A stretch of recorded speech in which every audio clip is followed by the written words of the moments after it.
They are dead. Modric should retire. Kroos cannot play this.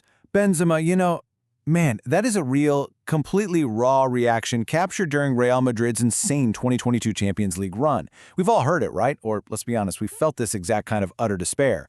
When the clock is just ticking down, your team is trailing, and suddenly, your brain completely abandons all logic. The players look too old, the tactics are totally broken, and a comeback, it just feels physically impossible. But then, well, something unexplainable happens.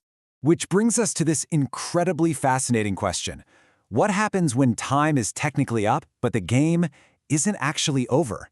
I want you to really think about that unique psychological space of injury time in football. It's this bizarre vacuum where hope and absolute despair just violently collide with each other. If your team is winning, those seconds feel like agonizing hours. But if you're losing, those final minutes literally vanish in the blink of an eye. So, welcome to This Explainer. Today, we are diving deep into the unparalleled drama, the immense psychological weight, and, frankly, the absolute chaos of injury time in football. We're going to break down the exact mechanics of how seemingly impossible odds are somehow overcome in those dying seconds of a match, literally altering sporting history in the process. When all seems lost, the miracle of Istanbul. Now, to truly grasp the anatomy of a late-game miracle, we first need to wrap our heads around the concept of impossible odds. And honestly, you really can't talk about impossible odds without at least a quick look at another legendary comeback, one that really set the modern benchmark for just refusing to accept defeat. Just take a second and think about the sheer finality of this halftime scoreline. AC Milan 3, Liverpool 0. This was the 2005 Champions League Final. Carlo Ancelotti's AC Milan was absolutely running the show. For Rafa Benitez's Liverpool, heading into the locker room at halftime, well, the game looked entirely out of reach. Statistically, psychologically, it was over. Done. But Liverpool, they completely refused to accept that reality. And just look at how fast everything flipped. 3 goals in a span of just 6 second-half minutes. Steven Gerrard, Vladimir Smisser, and Xabi Alonso striking in this blindingly fast sequence to level the entire game. Liverpool basically dragged that match into extra time, kicking and screaming, and eventually won on penalties in what we now call the miracle of Istanbul. It just goes to show that a game state can completely turn upside down in a matter of minutes, and that perfectly sets the stage for our main focus today. Chasing the historic treble. The stakes of the 1999 final. Let's rewind to 1999 and see how this all builds up. We are pivoting entirely to the UEFA Champions League Final at Camp Nou in Barcelona. Manchester United squaring off against Bayern Munich. But to truly understand the gravity of the final 3 minutes of this specific game, you first have to understand the absolutely mountainous stakes going into it.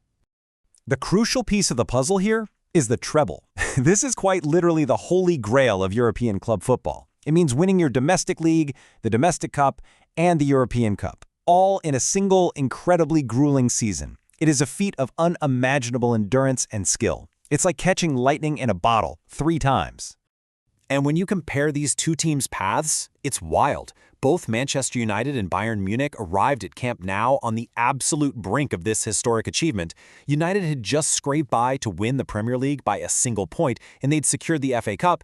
Meanwhile, Bayern had captured the Bundesliga and were already scheduled to play in their domestic cup final just weeks later. So for both of these giants, a historic treble was literally on the line in this one single 90-minute match.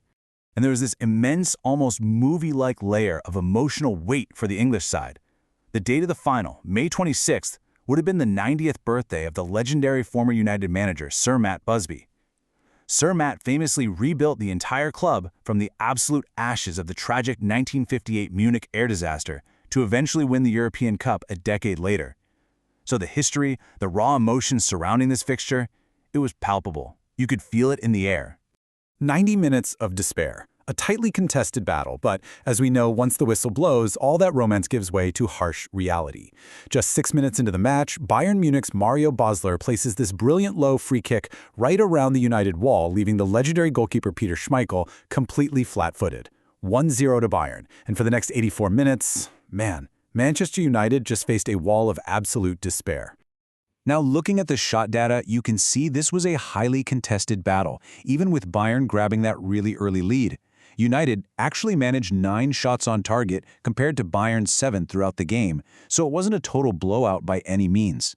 Actually, no. Scratch that. It was a tense, grinding, tactical struggle where every single inch of grass was desperately fought over. Breaking down the overall flow, the dynamic becomes pretty clear. United dominated with 53% possession and racked up a massive 12 corners to Bayern's 7. Interestingly, both teams took exactly 15 total shots. But despite United constantly pushing and probing, Bayern's defense was just phenomenally organized. And on the flip side, Bayern looked incredibly dangerous on the counterattack, repeatedly testing United's nerves. As the clock kept ticking and ticking, a Bayern victory just seemed, well, inevitable. I mean, by the time the clock hit 90 minutes, the atmosphere in the stadium totally reflected a finished game. Bayern fans had already sparked up celebratory flares in the stands. Even crazier, the UEFA officials on the sidelines had literally, and I mean literally, already secured ribbons in Bayern Munich's colors to the Champions League trophy. They were prepping for the presentation. It was done. The whole shebang. Or, so everybody thought. The injury time miracle. The ticking clock. Okay, and then the fourth official on the touchline raises his electronic board. 3 minutes of injury time. 3 minutes to alter history. And what happens next is a sequence of events so chaotic, yet so precise, it's become absolute legend. Notice the sheer, almost terrifying speed of this turnaround. Follow this timeline with me for a second. At exactly 90 minutes, the board goes up. Just 36 seconds later, at 90:36, Teddy Sheringham equalizes. Boom. And then, at 92 minutes and 17 seconds, Ole Gunnar Solskjær scores the winner. Wait, think about that. In under 2 minutes of actual game time, the entire destiny of the European Cup flips on its head. Let's break down exactly how this insanity happened.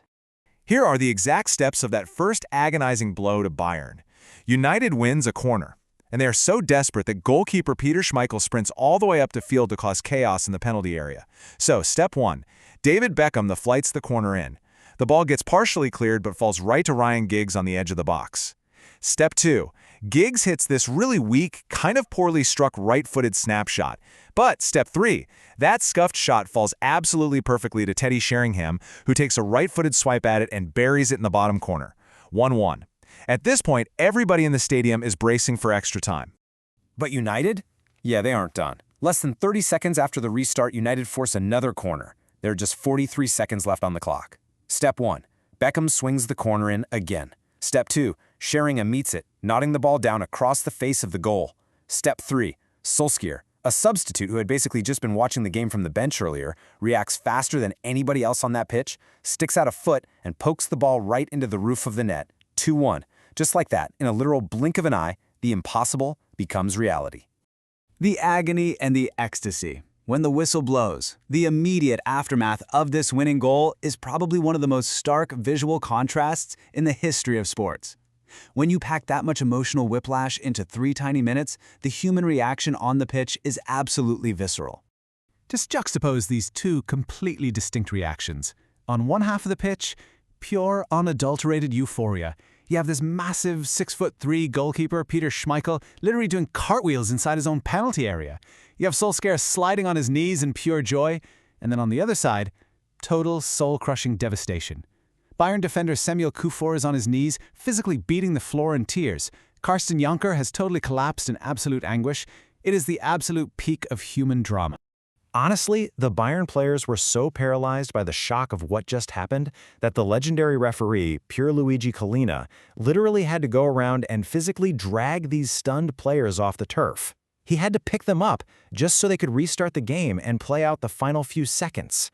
They were so overwhelmed with despair, they were virtually unable to continue. Moments later, the final whistle finally blew. Collina, a man who has officiated in the most intense, hostile stadiums on earth, later described the sheer visceral noise from the Manchester United fans at that exact moment. He said it was, quote, like a lion's roar. Just this massive, primal release of tension after 90 minutes of pure dread. And that roar was perfectly encapsulated right up in the broadcast booth. Listen to this legendary call from Clive Tyldesley. And Solskjaer has won it. Manchester United have reached the promised land. That piece of commentary, it is forever etched into the legacy of the historic treble victory. It perfectly captures the pure emotion of crossing from certain defeat into sporting immortality, all in the blink of an eye. So, I'll leave you with this final thought to chew on. What is the true, lasting legacy of these dying minutes in sports? You see, Injury time isn't just some administrative mechanism to account for stoppages, it is a psychological crucible. It forever alters the legacy of clubs, it breaks hearts, and it crowns absolute legends. It reminds us exactly why we watch until the absolute final whistle, because as long as there is time on the clock, the impossible is always waiting to happen. Thanks for joining me on this explainer, and I really hope this gives you a whole new appreciation for the unbelievable drama of the ticking clock.